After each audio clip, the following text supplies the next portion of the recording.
सकटासुर नामक राक्षस आया, भगवान ने उसका उद्धार किया। जरा मैं मारने काटने की कथा संक्षेप में सुनाऊंगा आपको। तृणावर्त आंधी के रूप में आया, बवंडर के रूप में आया, भगवान ने उसका भी उद्धार किया। अब नंद बाबा के हृदय में डर बैठ गया कि अनेकानेक राक्षस क्यों आ रहे। पहले पूतना आई, संकटासुर आया, तृणासुर आया, तो बड़ा छुपा के रखने लगे बिहारी जी को। तभी वसुदेव जी ने गर्गाचार्य जी को भेजा नामकरण करने के लिए। नंद बाबा के यहाँ गर्गाचार्य जी आए हैं, गर्गाचार्य जी का बड़ा सम्मान हुआ है।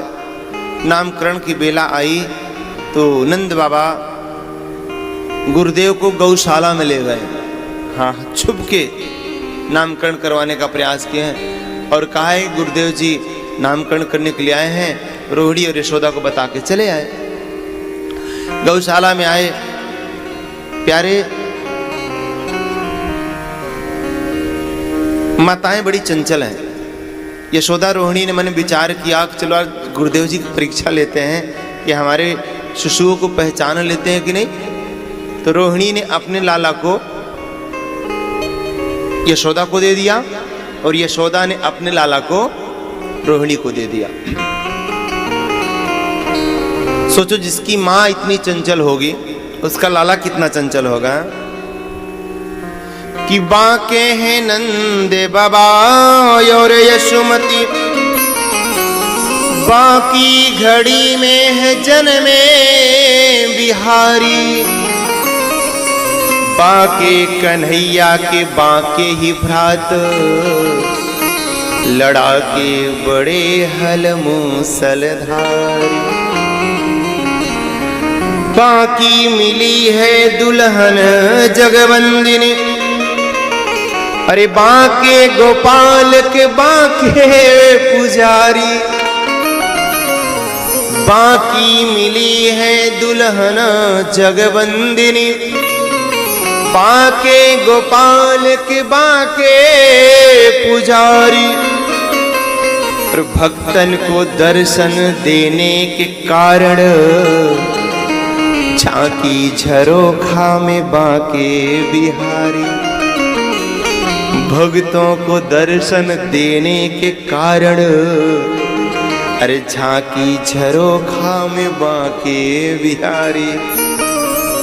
हाँ, मेरे बिहारी जी कहीं बाके बिहारी जी के दर्शन करो ना तो उनकी कुल झांकी मिलती है, ज्यादातर आप देख भी नहीं सकते। हाँ, तुरंत पर्दा हो जाता है ना। कि मुझसे पर्दा करो ना बिहारी, अरे हम तुम्हारे पुराने पुजारी। अनेक रसिक अपना भाव व्यक्त करते हैं। तो मेरे भगवान बड़े ही बाके, क्योंकि इनकी मैया खुद ही बाकी है। आज दोनों ने चेंज कर लिया, एक दूसरे को दे दिया और गौशाला में पहुंची हैं भैया। जब गौशाला में गई हैं तो भगवान ने पहले जो यशोदा की गोदी में लाला है उसको देख करके गुरुदेव जी कहते हैं कि ये जो यशोदा गोदी में लाला है ये रोहिणी का पुत्र है। पहचान गए कि अयम ही रोहिणी पुत्रो समयन सुहदो गुणैः, आख्यास्यस्ते रामैत बलाधिक्यादं बलम विदुः। बोले ये जो यशोदा की गोदी में लाला है ये रोहिणी का, और ये बल में अधिक होगा, इसलिए इस लल्ला का नाम होगा बलराम। बोले बलराम जी महाराज की जय। और ये जो रोहिणी की गोदी में लाला ये यशोदा नंदन है। कौन है? तो गुरुदेव जी कहते हैं कि तस्मान नंदात्मजो यते नारायण। जैसे नारायण कहा भगवान ने ऐसे आंख तरेरी। गुरुदेव जी भी सारी पोल पट्टी खोल दोगे तो लोग हमारी पूजा करने लगेंगे। अभी तुमको ब्रज में अनेकानेक लीलाएं करनी है। जैसे भगवान के इशारा को पाए महाराज जी बदल गए। अभी कह रहे थे नारायण और झट कह दिया कि नारायण समो गुण। ये नारायण नहीं, ये नारायण के समान गुण वाले हैं। हाँ।